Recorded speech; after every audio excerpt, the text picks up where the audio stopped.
वासुदेवाय ओम नमो भगवते वासुदेवाय మీరు కూడా చెప్పండి ఓం నమో భగవతే వాసుదేవాయ ఓం నమో భగవతే వాసుదేవాయ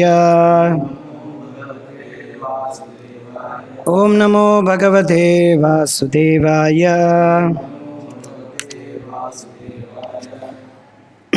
చదువుతున్నది శ్రీమద్ భాగవతం నుండి 3వ స్కందం 26వ అధ్యాయం. అధ్యాయం యొక్క శీర్షిక భౌతిక ప్రకృతి, వాటి యొక్క పదార్థాలు. అందులో 57వ శ్లోకం నేను చదువుతున్నాం.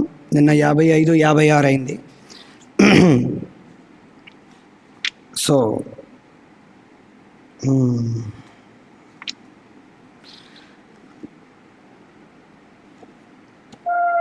రేతస్తస్మాద్ ఆప ఆసన్ నిరభ్యత్య వై గుణం గుణాద్ ఆపనో ప్రాణాక్ష మృత్యుర్లోక భయానక.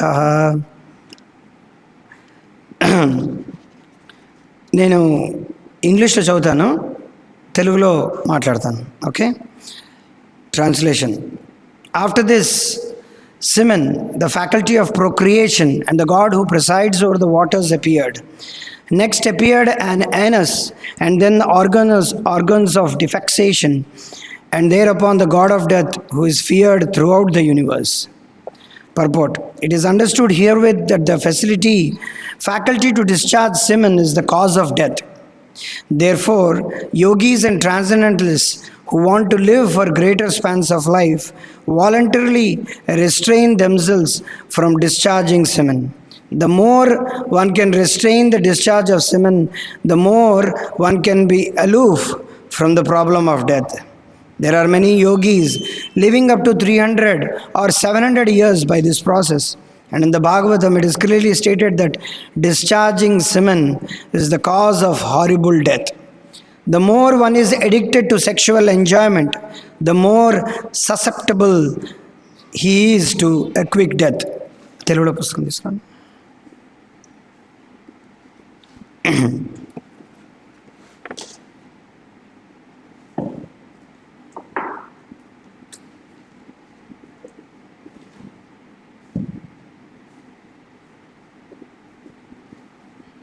తెలుగులో ఇది భాగవతం.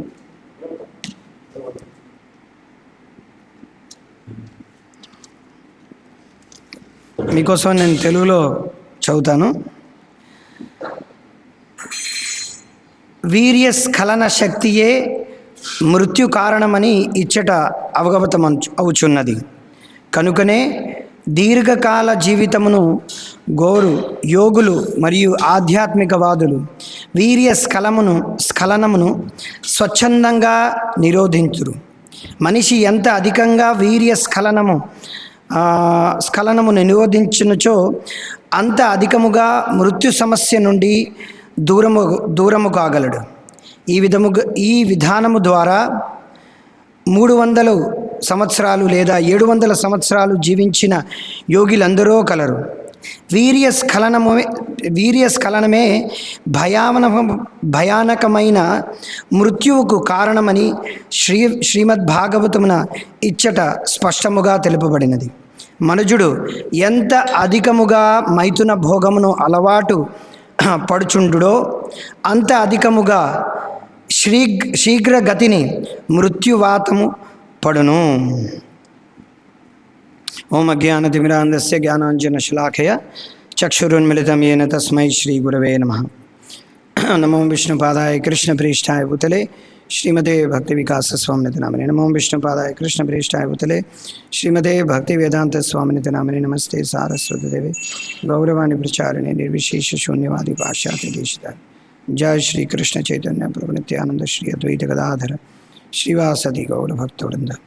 హరే కృష్ణ కృష్ణ కృష్ణ హరే హరే, హరే రామ రామ రామ హరే హరే. వీడియో ఆన్ అయిందా? వీడియో ఆన్లో ఉందా? దీన్ని శ్రీమద్ భాగవతం అంటారు.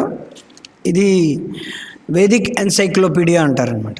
అంటే మామూలుగా ఎన్సైక్లోపీడియాలో ఈ ప్రపంచంలో ఉన్న జ్ఞానం అంతా ఉన్నట్టుగా వైదికమైనటువంటి ఎన్సైక్లోపీడియా అంటే మొత్తం వైదిక సంస్కృతి వాటి గురించి అంతా కూడా ఈ శ్రీమద్ భాగవతంలో ఉంటుంది. ఇది 12 స్కందాలు 18 పుస్తకాలు ఉంటాయన్నమాట. ఎలాగైతే సాఫ్ట్వేర్ చదువుకోవాలంటే జావా, C++, అక్కడి నుంచి మొదలు పెడితే ఎన్నో పుస్తకాలు ఉంటాయన్నమాట.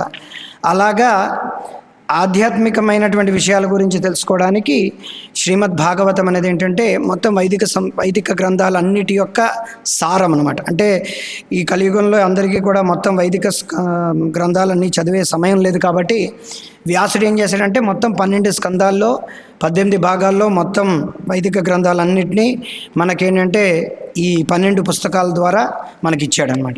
మేమేంటంటే ప్రతిరోజు ఒక్కొక్క శ్లోకం చదువుతుంటాం అన్నమాట.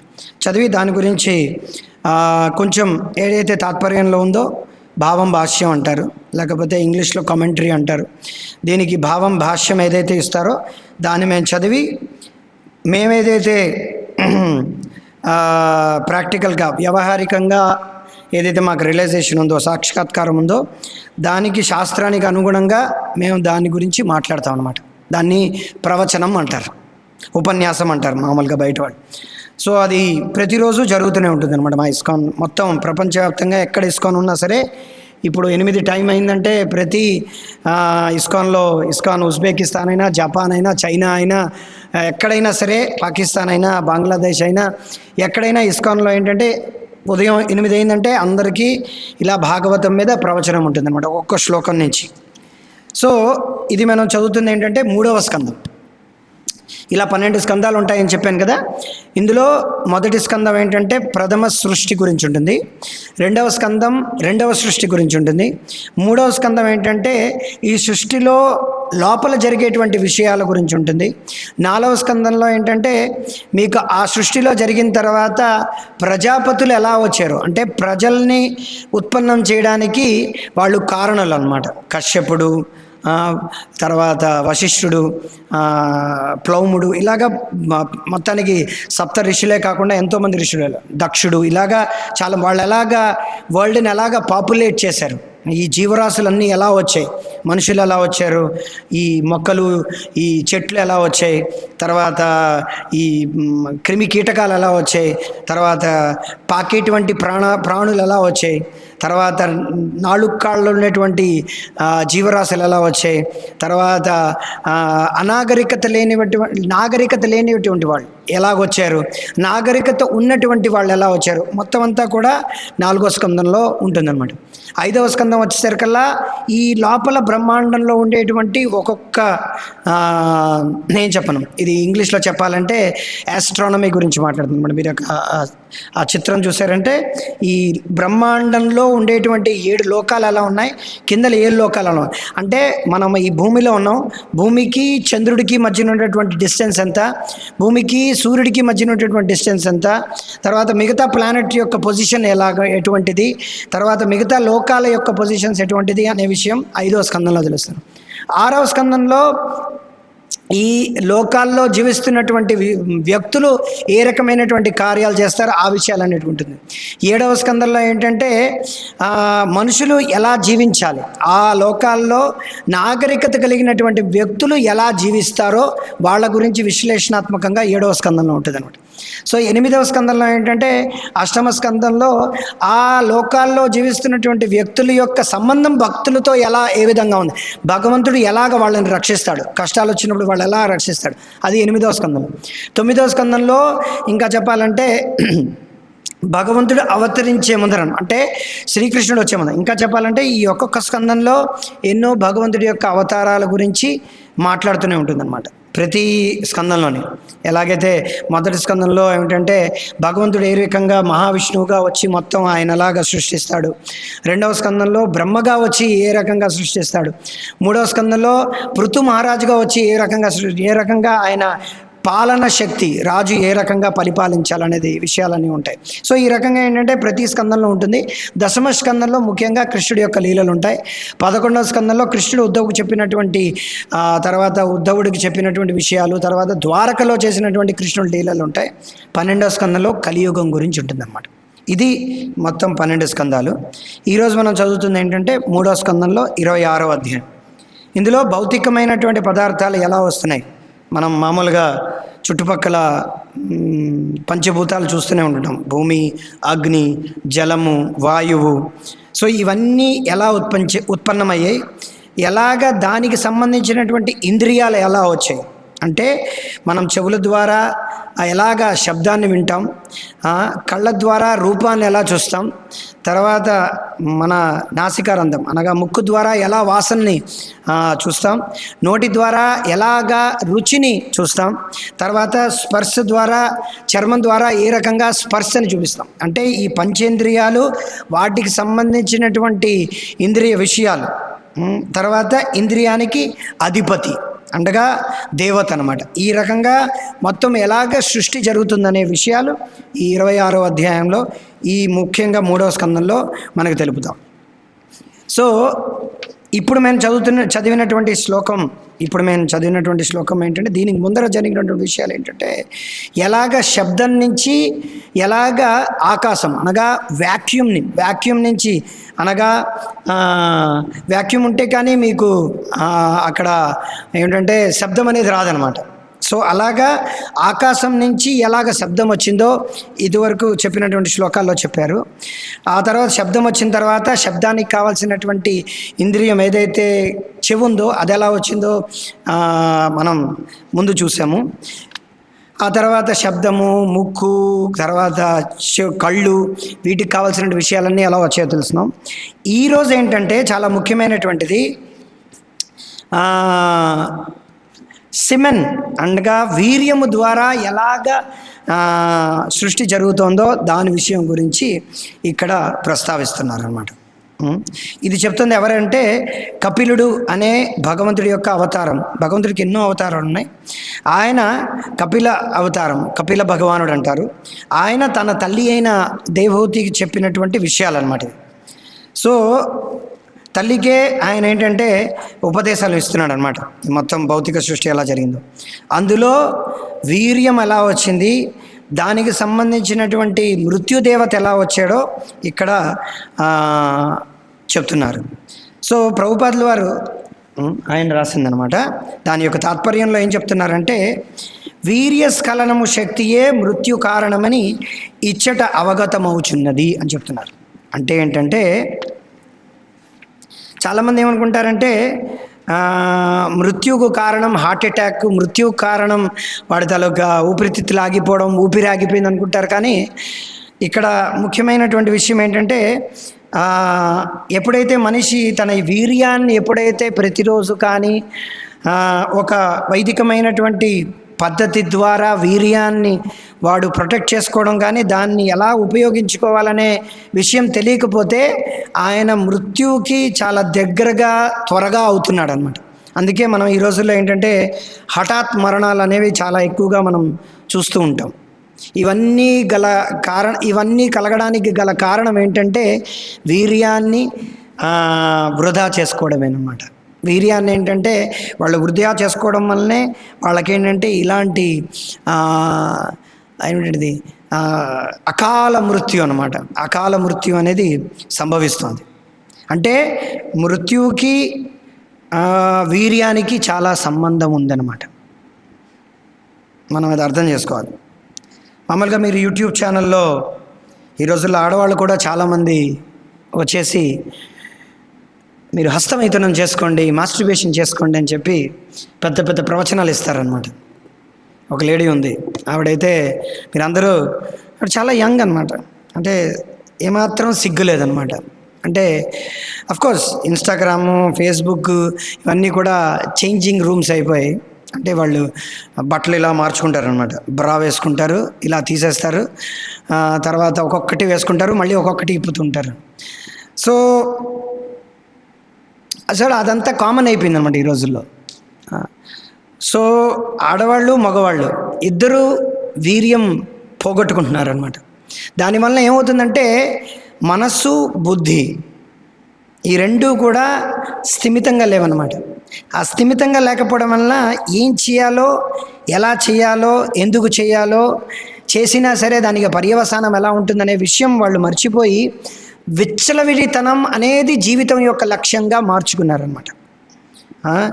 దేవుడు దెయ్యం ఏం అక్కర్లేదనమాట వాళ్ళకి కావాల్సింది ఏంటంటే, నా దగ్గర ఒకటి ఉంది, అది ఇంకో దాంట్లోకి దూర్చాలి, దాని దగ్గర ఇంకోటి ఉంది, దానిలోకి నేను ఇది చేయాలి అనే ఒక దీనిలోనే మొత్తం ప్రపంచవ్యాప్తంగా వాళ్ళ చదువులు కానీ, వాళ్ళ యొక్క పని కానీ, సాఫ్ట్వేర్ కానీ, మొత్తం ఈ టెర్రరిజం కానీ, ఈ సోకాల్డ్ జై శ్రీరామ్ కానీ, సోకాల్డ్ అల్లాహు అక్బర్ కానీ, సోకాల్డ్ ప్రైజ్ ద లార్డ్ కానీ, ఇవన్నీ కూడా మైథునం కోసమే దారి తీస్తున్నాయి అన్నమాట. అంటే వాళ్ళు ఎలా జీవితంలో అనుభవించాలి, దానికి కావాల్సినటువంటి విషయాలే దానికి ఎక్కువగా చేస్తుంటారు. అందుకే మరణం అనేది ఏంటంటే, మరణం రాకపోయినప్పటికీ వాళ్ళు చాలా ఘోరమైనటువంటి మరణాన్ని పొందుతున్నారనమాట. మనం చెప్పుకోవచ్చు.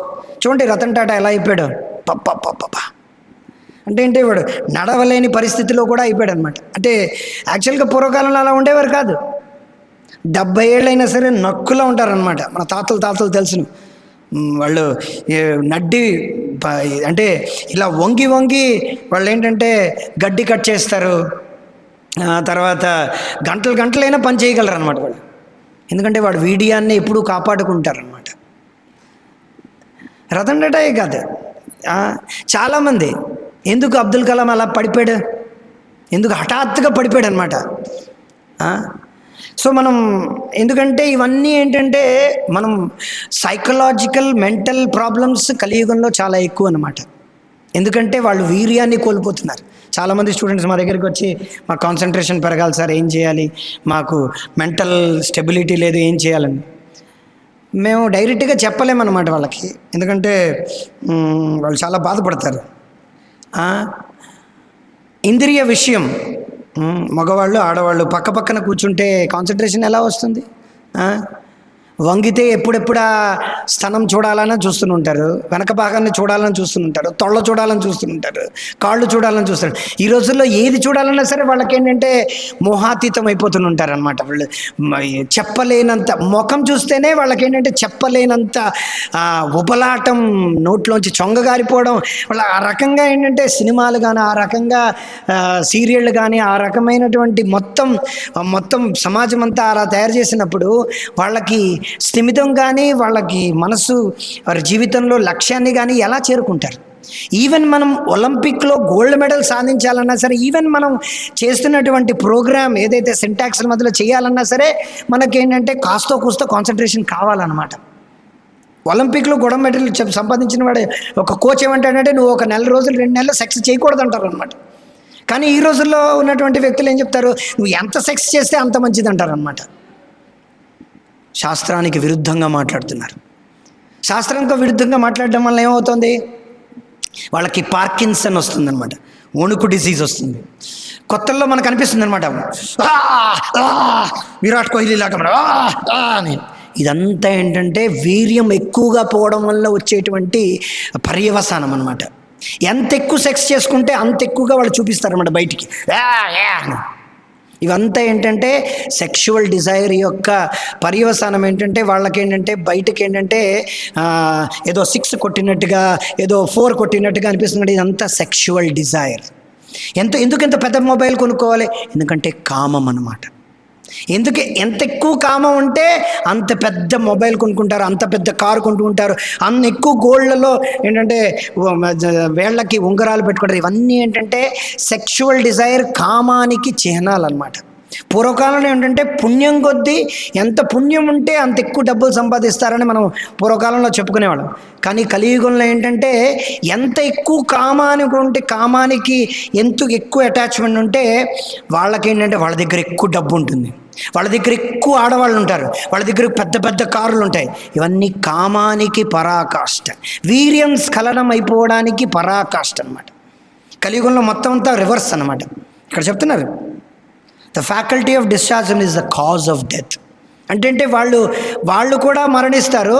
ఈ మరణం పదంలో మిగతా వాళ్ళని తీసుకెళ్తారు. అందుకే ఇంద్రియ తృప్తే, విచ్చలవిడితనమే జీవితం యొక్క లక్ష్యంగా మారిపోయింది. వాళ్ళకే మనం ఓటు వేస్తాం, వాళ్ళకే మనం ఏంటంటే వత్తాసు పలుకుతాం, వాళ్ళకే పాలాభిషేకాలు చేస్తాం, వాళ్ళ యొక్క సినిమాలే చూస్తాం, వాళ్ళకి మనం ఫ్యానులు అవుతాం, వాళ్ళకే మనం ఏంటంటే పూజలు చేస్తాం, వాళ్ళనే మనం దేవుడిగా భావిస్తాం.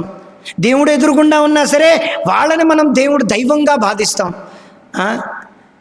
కానీ ఇదంతా ఎంతసేపు? వాడు ఉన్నంత వరకు. ఎవడో ఉండేవాడంట, ఎన్టీఆర్ అంట, ఎవడు అన్నట్టుగా అయిపోయింది అనమాట. ఇప్పుడు ఎవడో గాంధీ ఉండేవాడంట, 6 గుట్లు పేల్చి అయిపోయింది అంతే. సో నెపోలియన్, మా ప్రభుపాదుల నెపోలియన్ ఫ్రాన్స్లో ఇలా నడుస్తుంటే నెపోలియన్ది పెద్దది ఉందన్నమాట. కాకపోతే నెపోలియన్ తల మీద అంతా కూడా కాకి రెట్టలు, పీజియన్ రెట్టలే.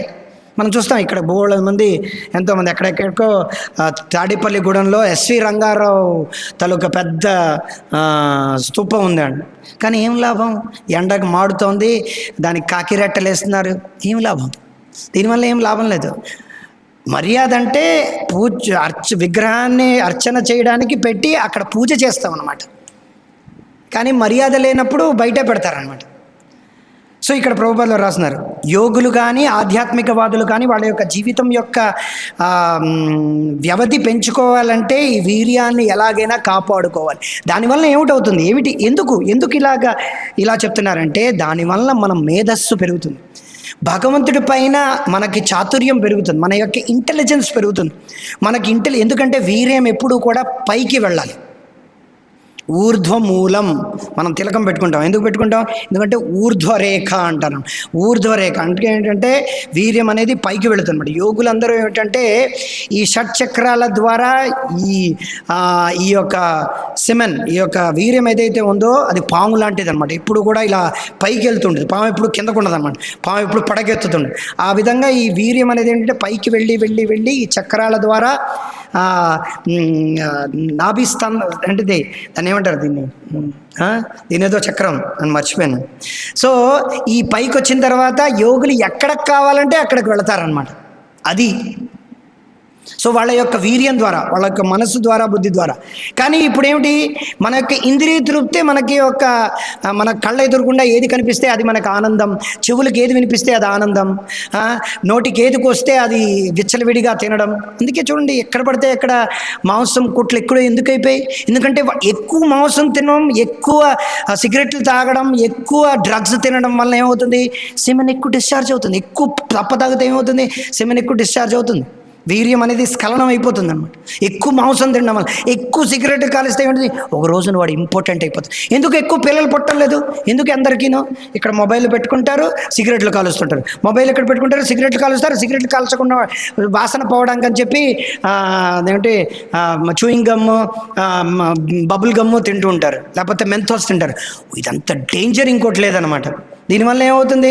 ఆటోమేటిక్గా వాడికి ఏంటంటే వీర్యం అనేది ఏంటంటే పై భాగాన వెళ్ళి వాళ్ళకి మేధస్సు పెరగడం పోయి కింద భాగం నుంచి జననేంద్రియాల ద్వారా బయటకు రావడం వలన వాళ్ళకి అలా రోజుకు అలా వెళ్ళడం వల్ల ఏమవుతుందంటే ఒక రోజున ఎప్పుడైతే అది కావాలో అది పనిచేయదన్నమాట.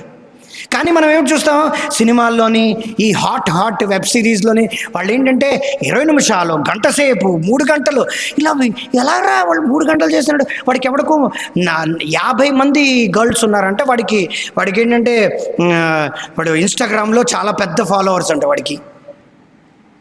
ఎలా అవుతుంది? ఎంత అబద్ధం అన్నమాట. మనకంతా చూపించేది ఒకటి, జరిగేది ఇంకోటి. కానీ వాడు ముసలిన తర్వాత మనం చూడం, పరుచుగానే మనం చూస్తాం. చూడండి, మొహమ్మద్ అలీ ఏమైంది? మొహమ్మద్ అలీ నేను అనుకున్నాడు చాలా గ్రేట్ అనుకున్నాడు, వాడు కప్పు కూడా ఎత్తలేపాడు అనమాట. ఈ విరాట్ కోహ్లీ వీళ్ళ పరిస్థితి అలాగే అయిపోతుంది. సో ఎందుకంటే వాళ్ళు కపిల్ దేవ్ ఇప్పుడు వాడికి పార్కిన్సన్ వచ్చింది, వాడు నడవలేకుండా ఉన్నాడు. సో పాయింట్ అంటే you can see Puneeth Raj Kumar ఏమయ్యాడు, అంత జిమ్కి వెళ్ళాడు. ఎందుకంటే భౌతికమైనటువంటి శక్తి ఏమిటంటే కండలు పెంచుకోవడంలో ఉంటుందన్నమాట. ఎంత కండలు ఎక్కువ గట్టిగా కనిపిస్తే అంత ఎక్కువ అంటారు. ఇది ఏంటంటే పాశ్చాత్య దగ్గర నుంచి వచ్చినట్టు, పాశ్చాత్య దేశాల నుంచి వచ్చినట్టు. కానీ వైదిక సంస్కృతి, సనాతన ధర్మం ఏమిటిపిస్తుంది అంటే బాడీ ఎంత ఫ్లెక్సిబుల్గా ఉంటే అంత మంచిదన్నమాట. ఎంత వీర్యాన్ని కాపాడుకుంటే అంత నీండకాలం ఉంటాడనమాట. వీర్యాన్ని మనం ఎంత కోల్పోతామో అంత మనం ఏమిటంటే మన యొక్క మేధస్సు కానీ, మన యొక్క బుర్ర కానీ, మన యొక్క కళ్ళల్లో కనిపిస్తుంది అనమాట. నేను యూఎస్లో ఉండేటప్పుడు ప్రజలు డ్రగ్స్ వాడు యూజ్ చేస్తున్నాడు అనేది వాడు కళ్ళ ద్వారా చెప్పవచ్చు అనమాట ఈజీగా. వాడు కళ్ళు ఈ తెల్ల పొరలు ఏమైతే ఉంటాయో వాళ్ళు ఉండవన్నమాట. అవి నల్లగా ఎర్రగా మారిపోతాయి అన్నమాట. ముఖ్యంగా బ్లాక్ అమెరికన్స్ ఉంటారు కదా, వాళ్ళు దినము రాత్రి వాళ్ళు చేసేది ఏంటంటే డ్రగ్సేనమాట. వాళ్ళకి వేరే ధ్యాసే లేదనమాట. ఈ రోజుల్లో ఎస్ఆర్ఎం యూనివర్సిటీలోని, డిఎన్ఆర్ కాలేజీలోని ప్రతి చోట డ్రగ్స్ ఈజీగా విచ్చలవిడిగా అమ్ముతున్నారు. ఏం చేస్తున్నారు మన so called leaders, so called RSS, VHP, Pawan Kalyan garu ఏం చేస్తున్నారు, సోకాల్డ్ నరేంద్ర మోడీ గారు ఏం చేస్తున్నారు? ఏమీ చేయటం లేదు. ఎందుకంటే వాళ్ళకి డబ్బులు వస్తాయి. అడెవడో అంటున్నాడు అనమాట ఇప్పుడున్నటువంటి ముఖ్యమంత్రి. ఏమంటున్నారు? అఫ్కోర్స్ ఇవన్నీ రికార్డ్ అయితే నన్ను చెరసాల్లో కూడా వేస్తారు. ఏమంటున్నారంటే పాపం వీడంతలాగా కష్టపడుతున్నారు, బాగా తాపి పని చేసి కూలి పని చేసిన తర్వాత ఒక అరగంట సేపు ఒక పెగ్గో 2 పెగ్గులో వేసుకుంటారనమాట. ఇది మీ యొక్క సంస్కారం, ఏం లాభం? సో ఇక్కడ ఏం చెప్తున్నారంటే అది మరణానికి చిహ్నం అన్నమాట. సో యోగులు ఏంటంటే the more one is addicted to sexual enjoyment, the more susceptible to quick death. So ఇది విషయం అంటే.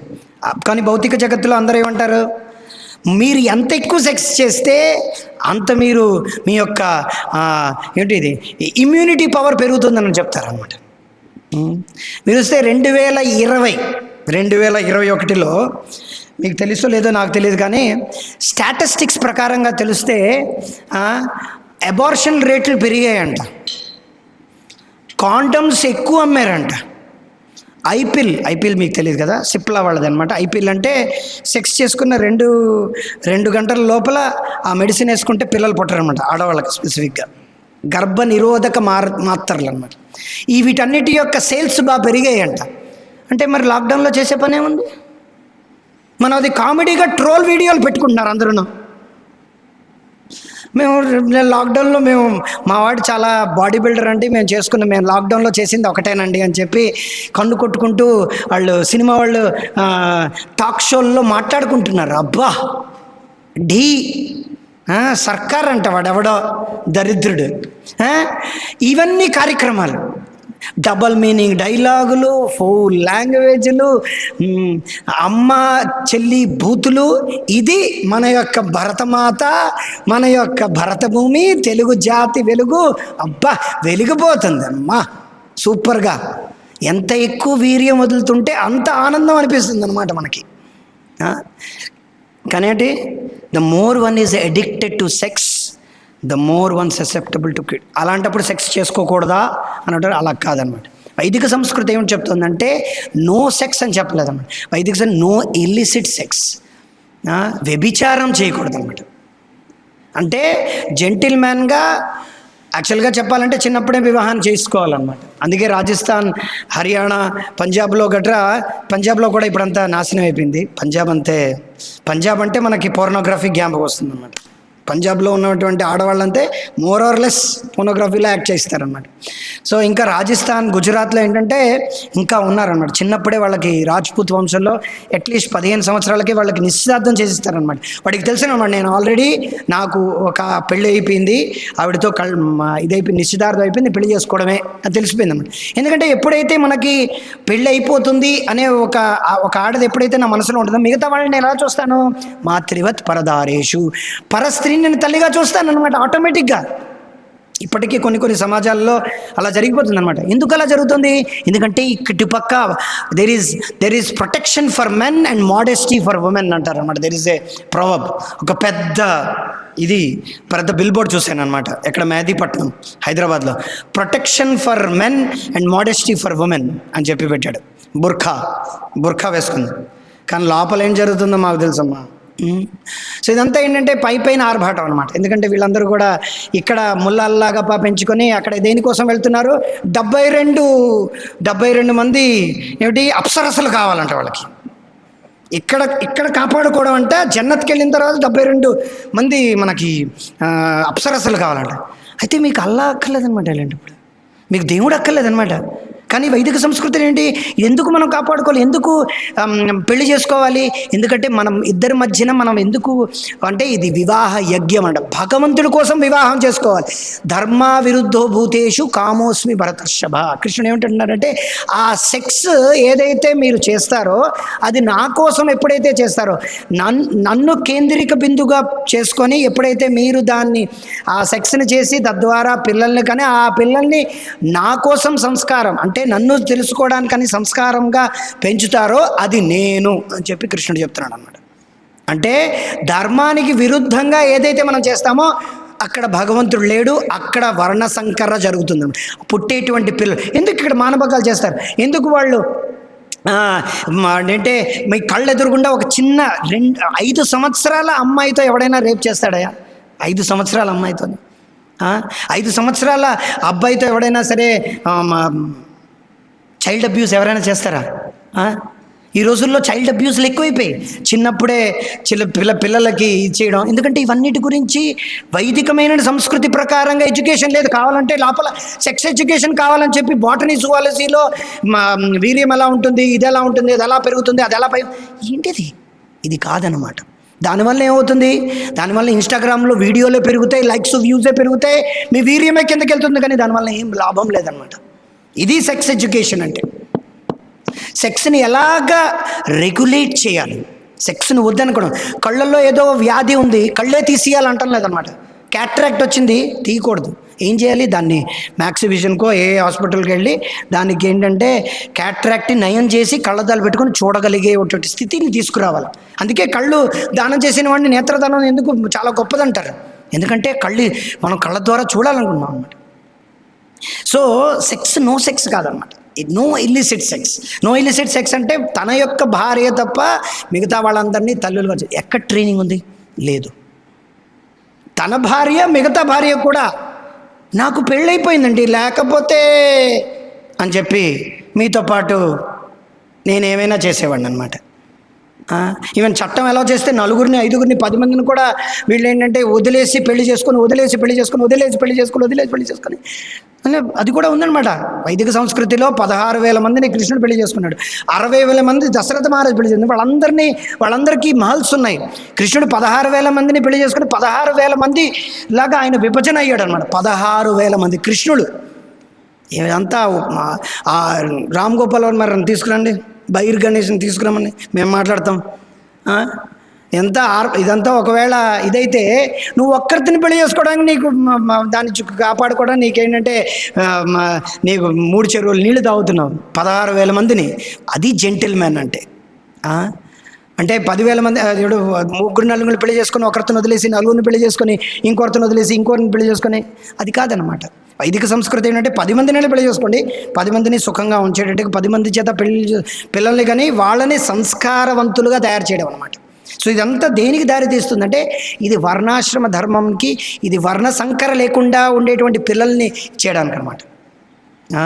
ఎందుకు వాళ్ళు అలా చేస్తున్నారంటే ఇలాంటి ఏంటంటే సాటర్డేకి సండేకి మధ్యలో పెగ్గులు తాగేటువంటి మోహంలో సెక్స్ చేసుకుని ఆ వీర్యం వదిలేసి తప్పు చేసేనే అని చెప్పి మాత్రలు వేసుకోలేదు, కాండం వేసుకోలేదు అని చెప్పి పిల్లలు కనేటువంటి సిచ్యువేషన్లో ఉన్నారనమాట అందరూ. అంటే ఇప్పుడు ఉన్నటువంటి పిల్లలు ఎలా పుడుతున్నారంటే సాటర్డే సండే ప్రతిరోజు సెక్స్ చేసుకోవాలి, సెక్స్ చేసుకోకుండా వీలు కాదనమాట. కానీ ఒకరోజు ఎప్పుడో మాత్రలు వేసుకోవడం ఇది వేసుకోవడం మర్చిపోయారు అనమాట. అప్పుడు వాళ్ళకి పిల్లలు పుట్టేశారనమాట. అయ్యో తప్పు చేసి సర్లే కానీలే నీ చేస్తాం అని చెప్పి పిల్లలు అనేటువంటి అంటే అకస్మాత్తుగా పిల్లలు పుడుతున్నారే తప్ప ఓ రకమైనటువంటి సంస్కారం లేదన్నమాట. ఇంకా కొన్ని రాజులు లాంటి వాళ్ళు, ఇంకా క్షత్రియులు, వైశ్యులు, బ్రాహ్మణులు, కొన్ని కుటుంబాలు ఇంకా కొంచెం పద్ధతి ప్రకారంగా చేసుకున్నారు. కానీ అసలు మామూలుగా అయితే ఎవరింట్లోనే అసలు ఈ రోజుల్లో ఎవరు లేరనమాట. బ్రాహ్మణులు అయితే ఇంకా దరిద్రం అయిపోయారు. వైశ్యాస్ అయితే మరి చెప్పక్కర్లేదనమాట. ఏ జాతి గురించి మాట అందరూ ఒకటే జాతి అనమాట, శూద్ర జాతి అనమాట. అందుకని ఎందుకంటే వాళ్ళకి ఎలా చేయాలో ఎలా ఉండాలో తెలియటం లేదనమాట. అందుకే శాస్త్రం అనేది చదవాలని. శాస్త్రం ద్వారా మనం చిన్నప్పుడే ఎలాగ మన యొక్క ఇంద్రియాలు ఎలాగ మనం కంట్రోల్ చేసుకోవాలి. ఎందుకు కంట్రోల్ చేసుకోవాలి? భగవంతుడి కోసం. ఆ ఇంద్రియాలని కంట్రోల్ చేసుకోవడం ద్వారా మనం ఏది తినాలి, ఏది తినకూడదు, ఆ జ్ఞానం అనేది తల్లిదండ్రులకి లేదు, పిల్లలకి లేదనమాట. సో ఇక్కడ మేము ఏం చెప్తున్నామంటే, మీరు నో సెక్స్ కాదనమాట. మనం ఏంటంటే జెంటిల్మెన్ ప్రకారంగా పెళ్లి చేసుకొని వివాహం చేసుకొని పిల్లల్ని, కానీ ఆ పిల్లల్ని తద్వారా సంస్కారవంతులుగా తయారు చేయడానికి, భగవంతుడి యొక్క భక్తులుగా తయారు చేయడానికి ఎప్పుడైతే మీరు వాళ్ళని పెంచుతారో, పెద్ద చేస్తారో, ఆటోమేటిక్గా మానభంగాలు కానీ రేపులు కానీ అవ్వవన్నమాట, జరగవన్నమాట. సో ఇది చాలా ముఖ్యమైనటువంటి విషయం, మనం ఇది అర్థం చేసుకోవాలి. లేకపోతే ఏంటంటే సమాజం ఇప్పుడు ఎక్కడో జరిగింది, విషయాలు చెవుల ద్వారా లేకపోతే యూట్యూబ్లోనో ఎక్కడెక్కడో చూస్తున్నాం, కానీ మన జీవితంలో జరుగుతుంది, మనం చేస్తామన్నమాట. ఎందుకు వాళ్ళకి ఈ కేసులన్నీ ఎందుకు ఇలా అవుతున్నాయి? ఎందుకంటే ఈ విషయం గురించి సరిగ్గా అర్థం చేసుకోవడం. పరస్త్రీ అనేది నాకు తల్లితో సమానము, ఆడపడుచు అని చెప్పి స్క్రీన్లో ఏంటంటే నువ్వు ఇంకొక ఆడపడుచుతో నువ్వు దాన్ని పైటలాగి దాన్ని ముద్దు పెట్టి ఆడొచ్చు అనమాట. ఆడపడుచు అని ప్రవచనాలు ఇచ్చి స్క్రీన్లో ఏంటంటే నువ్వు ఆడపడుచు తలక ఇంకో ఆడపడుచు, అది హిందీ ఆడపడుచు అనమాట, దాంతో మనం కొనుక్కొచ్చు అనమాట. ఫ్యాట్స్ ఆఫ్ అండి బాబు. సో ఇలాంటి దగుల్బాజీతనం ఏంటంటే పనిచేయదనమాట. ఇలాంటి హిపోక్రసీ అనేది పనిచేయదనమాట. వైదిక సంస్కృతి ఏంటంటే చిన్నప్పటి నుంచి సంస్కారవంతుల్ని తయారు చేస్తుంది. అందుకే మనకి ఉదాహరణ ఏంటంటే అర్జునుడు, మనకు ఉదాహరణ దుర్యోధనుడు, మనకు ఉదాహరణ వాళ్ళ యొక్క సంతతిలో పుట్టినటువంటి వాళ్ళు కారనమాట.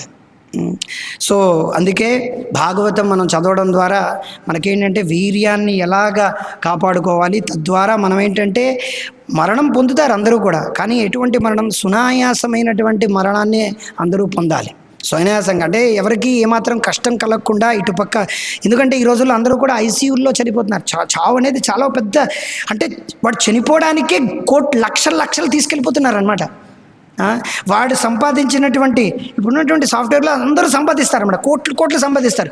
కానీ ఎక్కడ వెచ్చిస్తున్నారంటే ఐసీయూకి, డాక్టర్లకే మొత్తం డబ్బు, వాడు సంపాదించుకున్న డబ్బులన్నీ కూడా ఐసీయూకి వెళ్ళిపోతున్నాయి అనమాట. మీరు చూడండి కావాలంటే అంతమంది కూడా చూడండి. For example what to speak of Satya Nadella ఏమైంది, వాడి ఇద్దరు పిల్లలు 300-400 కోట్లు అనమాట వాడికి ఆస్తి. ఇద్దరు పిల్లల్ని కాపాడుకోలేకపోయాడు. ఎలాంటి పిల్లలు పుట్టారో చూడండి. ఒకడికేమో ఆవి లేదు, ఒకడికేమో ఇలా ఉంది. అంటే ఇది వ్యంగ్యం కాదు, ఇది చాలా సీరియస్ విషయం. నేను అలాగే మా అమ్మ నాన్నకి చెప్పాను, నా పుట్టబోయే పిల్లలు ఇలా పుడితే అలా పుడితే నువ్వేం చేస్తావు అని చెప్పి. అఫ్కోర్స్ ఇస్కాన్లో అందరూ కూడా బ్రహ్మచారులు కాదు, చాలామంది గృహస్థులు ఉన్నారు. మీరు చూడొచ్చు ఇక్కడ వీళ్ళందరూ గృహస్థులే. చెప్పొచ్చే మాట ఏంటంటే ఇస్కాన్ అనేది ఏంటంటే ఈ రకంగా ప్రచారం చేయడం వలన ప్రపంచవ్యాప్తంగా ప్రజలందరూ కూడా ఇక్కడికి వచ్చి ఈ శాస్త్రాలన్నీ చదివి కూడా వాళ్ళు జెంటిల్మ్యాన్లా లైఫ్ లీడ్ చేస్తున్నారు. సో మేము ఎందుకు ప్రవచనాలు ఇస్తున్నామంటే అందరినీ జెంటిల్మ్యాన్లా తయారు చేయడానికి, అంటే మనిషిలా తయారు చేయడానికి. మృగాల్లాగా చేయాలంటే మృగ సమాజం అక్కడ సినిమా థియేటర్లోని, క్రికెట్ స్టేడియంల్లోని, ఇన్స్టాగ్రామ్ రీల్లోని అక్కడ విచ్చలవిడిగా భరతమాత, అమెరికా మాత, చైనా మాత, జపాన్ మాత బాగా తందనాలు తొక్కుతోంది. చూడ్డానికి ఎంతోమంది ఉన్నారన్నమాట.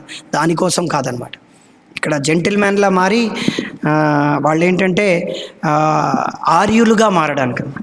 ఆర్య అంటే సివిలైజ్డ్ పీపుల్, ఆర్యులు అంటారనమాట. అర్జునుడు ఆర్యుడు అనమాట. సో ఇక్కడ వీళ్ళందరూ ఆర్యులు అనమాట. ఈ మేము ఇచ్చేటువంటి ఈ సంఘం ఏమిటంటే ఆర్యులుగా తయారు చేయాలి. ఆర్యులు అంటే నాగరికత కలిగినటువంటి మనుషులు అనమాట.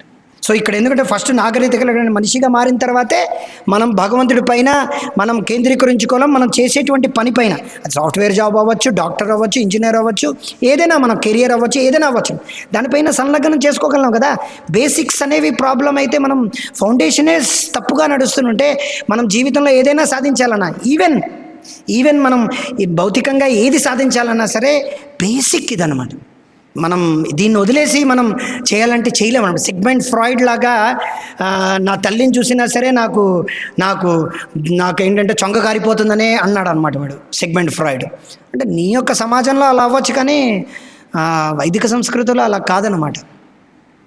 సో దయచేసి తప్పుగా అర్థం చేసుకోకండి. ఈ విషయం వచ్చింది కాబట్టి యాదృచ్ఛికంగా మీరు ఇక్కడికి వచ్చారు, యాదృచ్ఛికంగా జరిగింది. భగవత్ కృప మీ పైన ఉంది కాబట్టి ఇలాంటి విషయాలు మీరు ఎప్పుడో మామూలుగా అయితే ప్రతిరోజు మేము వీళ్ళ గురించి మాట్లాడాం అనమాట.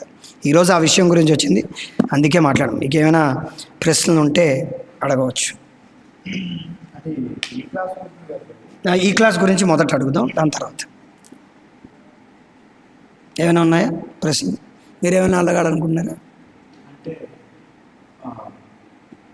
పెళ్ళికి ముందే చాలా మంది పిల్లలు 16 years వచ్చేసిన తర్వాత వాళ్ళకి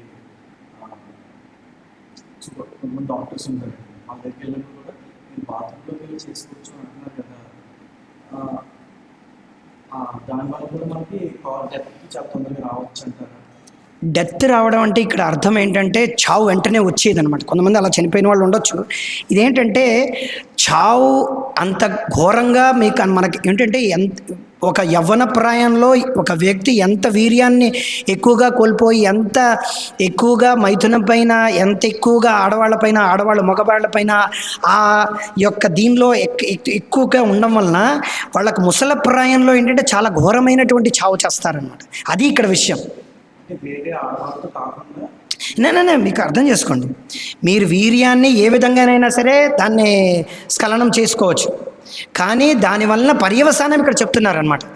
అది చేయకూడదనమాట యాక్చువల్గా. అసలు ఇదంతా మొత్తం అంతా చెప్తుంది దానికోసమే. రామాయణం అంతా చదివి రాముడికి సీత ఏమవుతుందంటే ఏమవుతాం, అదే కదా చెప్తున్నాను. అలాంటి డాక్టర్లు అలాంటి వాళ్ళు నేను మొదటే చెప్పాను క్లాస్లో, అలాంటి డాక్టర్లు మీకు అందరికీ చెప్తున్నారనమాట. చేసుకోండి, ప్రతిరోజు చేయండి, అస్తమైతే 3 సార్లు కావాలంటే 4 సార్లు చేయండి, ఇవన్నీ చెప్తున్నారనమాట డాక్టర్లు. వాళ్ళు బొంత ఎంఎస్సీలు,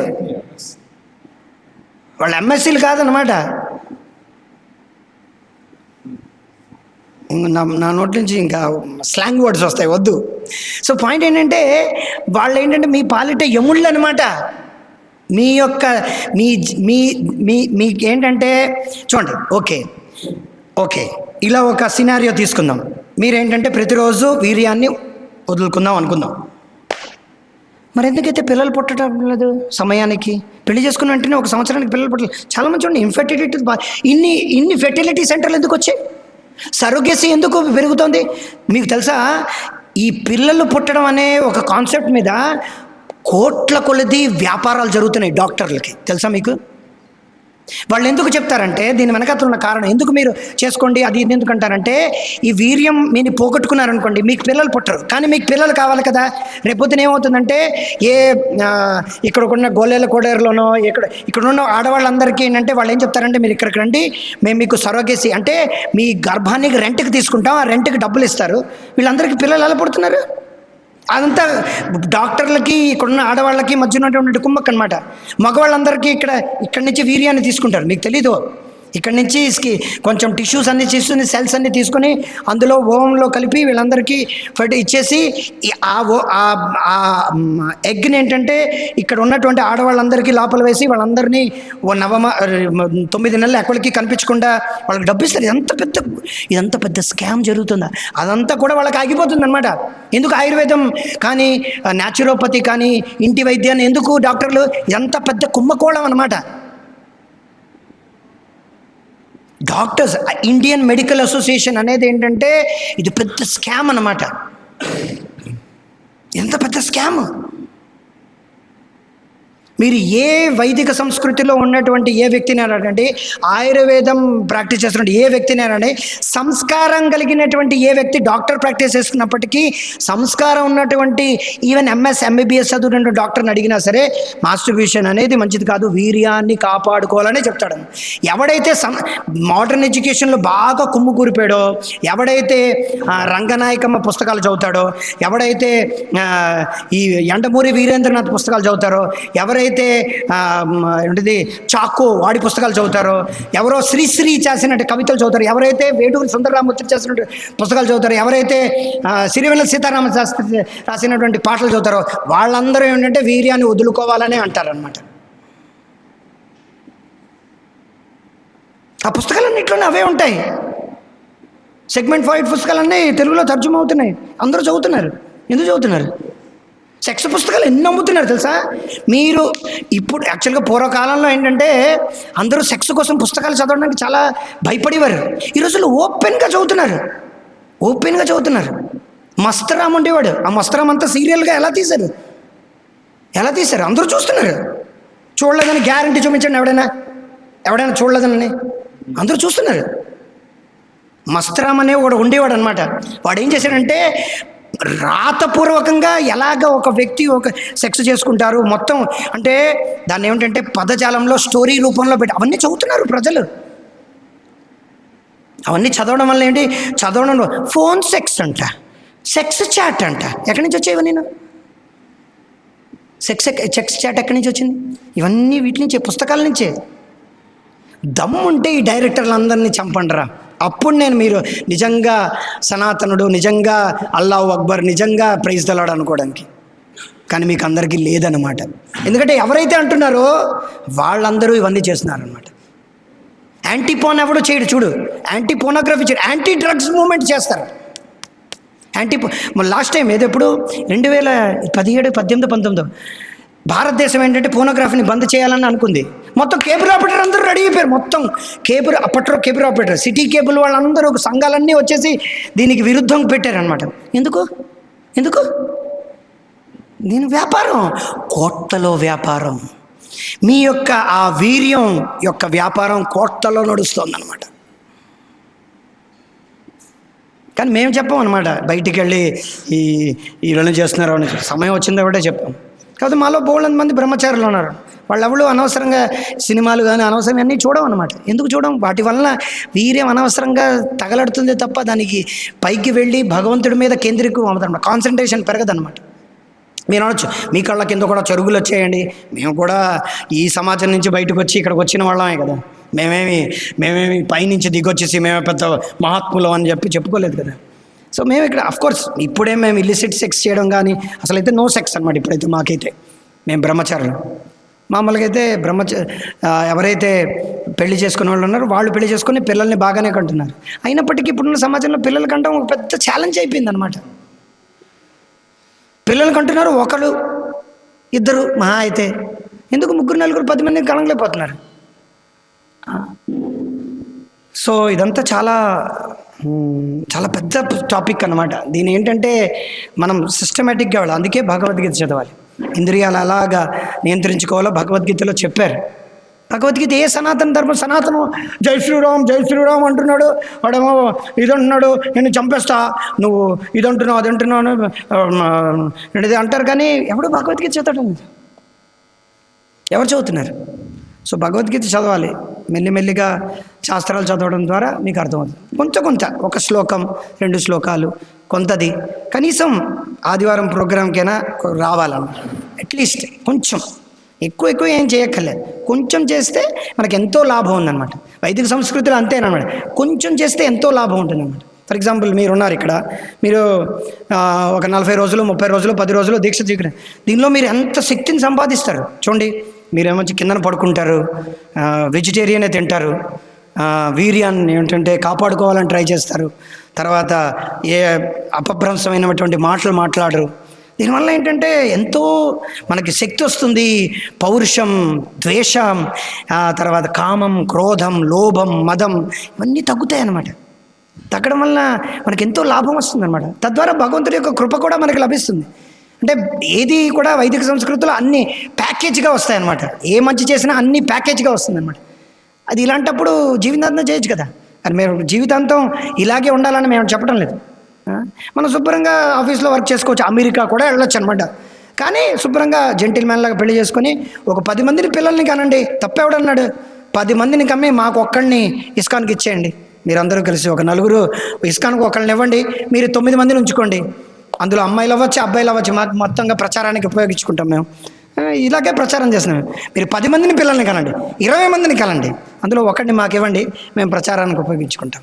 మిగతా 19 మందిని మీరు ఏ సాఫ్ట్వేర్గా చేస్తారో, ఏ మార్స్కి పంపిస్తారో మీ ఇష్టం. ఇలాన్ మస్క్కి ఇలా తయారు చేస్తారో అది మీ ఇష్టం. కానీ ఒకళ్ళని ప్రచారం చేసుకోవడం ఒకళ్ళకి ఇవ్వచ్చు. మేము మా ఇంట్లో 2, నేను ప్రచారానికి వచ్చాను, మా తమ్ముడు సాఫ్ట్వేర్ ఇంజనీర్ అయ్యాడు. సో అలాగే అవ్వచ్చు, తప్పేం లేదు. కానీ విచ్చలవిడితనమే జీవిత లక్ష్యం అనుకోవడం అనేది చాలా పొరపాటు. దానివల్ల మనకు అనవసరమైనటువంటి సభ్య సమాజంలో వర్ణ సంక్రమే జరుగుతుంది. కాబట్టి సక్రమంగా ఏది జరగదన్నమాట. హరే కృష్ణ. శ్రీమద్ భాగవతం కీ జాయ్. శిల ప్రభుపాద్ కీ జాయ్.